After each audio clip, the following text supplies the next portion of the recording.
The Panther wasn't designed to be Germany's most feared tank, but when Wehrmacht soldiers started fearing their own machine more than Soviet T-34s, the Reich's engineering masterpiece had become its deadliest mistake.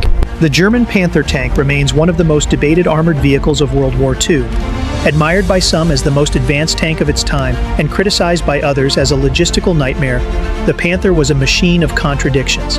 Despite its impressive firepower and frontal armor, its rushed development and mechanical fragility made life inside the Panther a nightmare for its crew. This is the story of how technical ambition, poor planning, and battlefield realities collided inside one of Germany's most iconic tanks. The Panther was originally designed to be a medium tank, developed in response to the Soviet T-34 and KV-1. Although often compared to heavy tanks due to its size and weight, it was meant to replace the aging Panzer IV as a more mobile and capable alternative. It boasted a powerful 75mm gun, excellent frontal armor, and a high-powered Maybach engine. On paper, it should have been a game-changer. However, reality told a different story. The Panther was rushed into production with minimal testing, leading to devastating mechanical failures in combat. While it was developed before the Tiger I, the Panther's entirely new design left it plagued with growing pains that would haunt its crews throughout the war. The Panther's combat debut came during Operation Citadel, leading into the Battle of Kursk, one of the largest tank battles in history. Even before seeing combat, Panthers began failing. Engines caught fire during unloading from trains or while moving to the front, often due to unburned fuel igniting in the hot exhaust system. Once in action, the problems escalated. Inexperienced crews, hastily trained on Panzer IVs and given little time to familiarize themselves with the Panther, drove into anti-tank ditches and minefields. On the very first day, 18 Panthers were lost. The following day, 37 more. Mechanical failures, miscommunication, and friendly fire claimed dozens of vehicles before they even reached enemy lines. One of the Panther's biggest weaknesses was its final drive system. Designed for tanks under 30 tons, it was used in the 50-ton Panther, leading to catastrophic failures. The final drive could last as little as 100 miles less than a single tank of fuel. When it failed, the tank was immobile and had to be abandoned or destroyed by its crew. Even minor design issues caused massive headaches. The Panther's overlapping road wheels were prone to clogging with mud and freezing, immobilizing the tank unless manually cleared.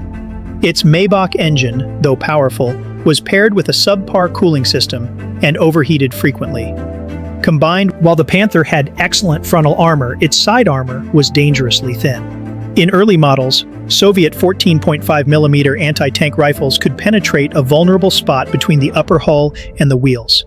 Hitler ordered thicker front armor, sacrificing the sides and rear, which made the tank front-heavy and unbalanced. Panther crews were constantly at risk. Fires caused by engine malfunctions or ammunition storage design flaws could quickly engulf the tank. In some variants, nearly 50 shells were stored in one compartment, making them highly explosive if hit. The stress, responsibility, and high fatality rate made Panther duty one of the most dangerous tank assignments in the Wehrmacht. When operational and properly crewed, the Panther could be devastating.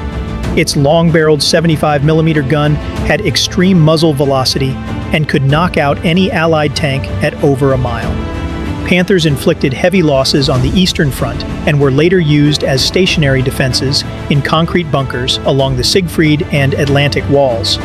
However, terrain limitations in places like Normandy neutralized many of its advantages.